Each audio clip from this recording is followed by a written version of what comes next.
আজি দুপৰীয়া ৰন্ধা বঢ়া পানীলাওৰ আগ আলু শুকান মাছ আৰু কেঁচা জলকীয়া কাটি দিছোঁ পিঁয়াজ আৰু এনেকৈ হালধি নিমখ দিছোঁ আৰু এইফালে তেলতে জিৰা নহৰু এনেকৈ হেৰি কৰি লৈছোঁ এইবোৰ বনাই বঙাইগাঁৱত আমাৰ মাহঁতে মই ট্ৰাই কৰিছোঁ কাৰণে নাবোৰ সিহঁতে বনাই বহুত টেষ্টি হয় খাবলৈ তাৰপিছত এইফালে একদম কোমলীয়া পানীলাও তেনেকৈ বনাই দিছোঁ হালধি নিমখ দি বাকলি গুচোৱা নাই এনেকৈ বনাইছোঁ তাৰমানে মোৰ সৰু ভণ্টি জোৱাইটো গাঁৱলৈ গৈছিলে তেতিয়া লৈ আহিলে বনাই ঢাকন মাৰি দিলে এই নহৰু তেতিয়া কৰাইটো সৰু হ'ল হ'ব ভাতকেনে বনাই দিওঁ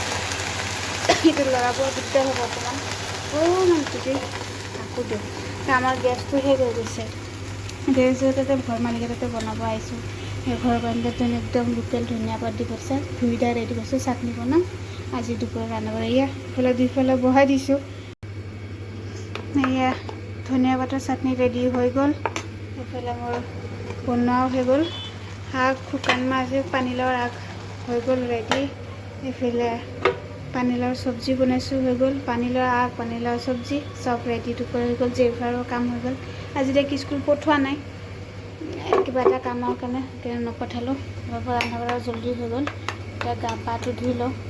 বহুত দেৰি আজি মানে সোনকালে নিলে মোৰ বহুত লেট হয় আজি আমি পাৰ্কত ফুৰিব আহিছোঁ এইটো জেৰিফা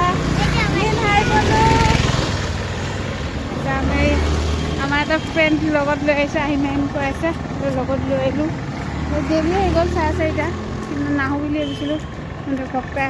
তাৰপৰা আহিম বুলি ক'লে সেইকাৰণে লৈ পেলাই আহিলোঁ জেৰিফা অকণমান ভাল হ'ব বহুত দিন অহা নাই সেইকাৰণে লৈ পেলাই আহিলোঁ জেৰিফাক লৈ আহিলোঁ খেলিব মানে ভয়তে ক'ত জেৰিফা সেইফালে এইটো ক'ত কাম এইটো জেৰিফা আহি গ'ল খেলিবৰ কাৰণে আহিম কৈ আছে সেইফালে খালি আহা তুমি নিজে আহা এইটো লিন ফটো ক্লিক কৰি আছে নাহে মানুহ নাইয়ে নতুন পাৰ্কখনতে মানুহ বিচাৰে আজি টিকেট লোৱা নাই দেখোন ফ্ৰী এইটো 3 মাহ নে 4 মাহ কিমান নাজানো কিন্তু টিকেটটো লোৱা নাই ভালেই হ'ল টিকেটৰ পইচাটো বাচি গ'ল ৰাতি হৈ গ'ল জেৰিফা লাহে লাহে জেকেট চুৱেটাৰ নুখুলিবা চলো